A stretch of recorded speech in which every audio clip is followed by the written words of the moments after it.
So, why don't you tell us about the problems you have in terms of securing advertising for Liberali magazine? Right.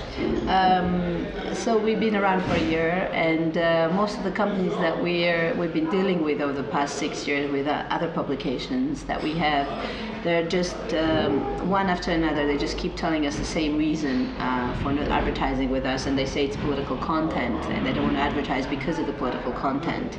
And then this is a very unfortunate reality that we're facing. The problem is, of course, nobody's willing to tell us, give us this reason officially or in a written form so that we can prove that they're not advertising because of that reason.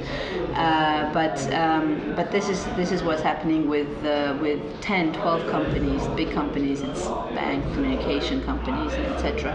We've also tried selling packages of advertising.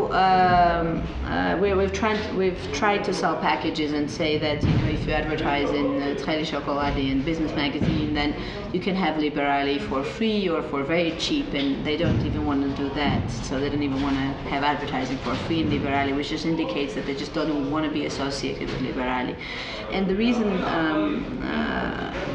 the way I try to explain this is just that there's a general climate where businesses are afraid to advertise with media organizations which might be critical or somehow not exactly loyal to the government, because they feel like they might be target of some kind of governmental pursuit, or they might have tax officers raid their office, and it doesn't matter whether they actually are doing anything unlawful or they're actually doing something wrong. They know that they will be in trouble, because a lot of the times, and they know a lot of cases, and the business community knows a lot of cases where nobody owns, they might not be owning anything to the government, but they're still fined or they're still getting into trouble. So the business climate is really tense, and it seems like the money on the advertising market does not flow freely. It doesn't follow sort of the marketing indicators or audiences or better audiences or more influence or more readership or more quality stuff. It really follows the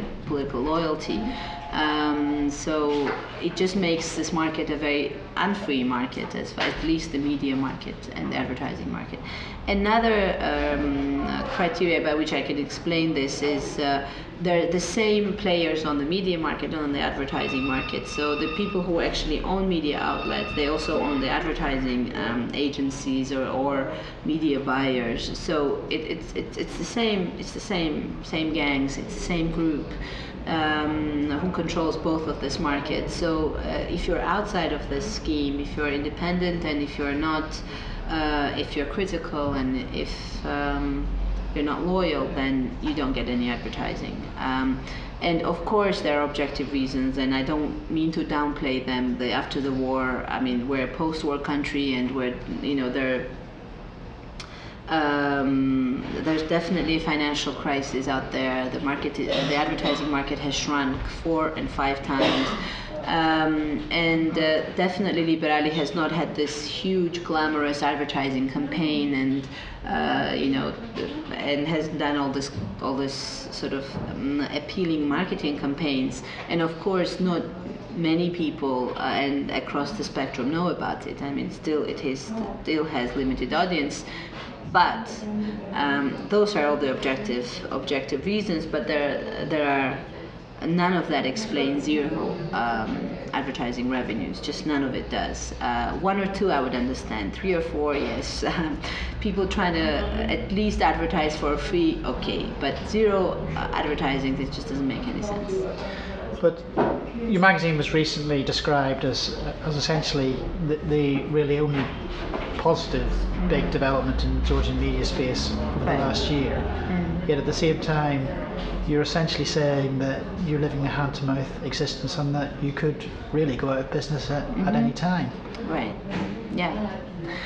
If we don't have international support, meaning that if we don't have grants from international organizations, we're not going to be able to survive. We're going to close down.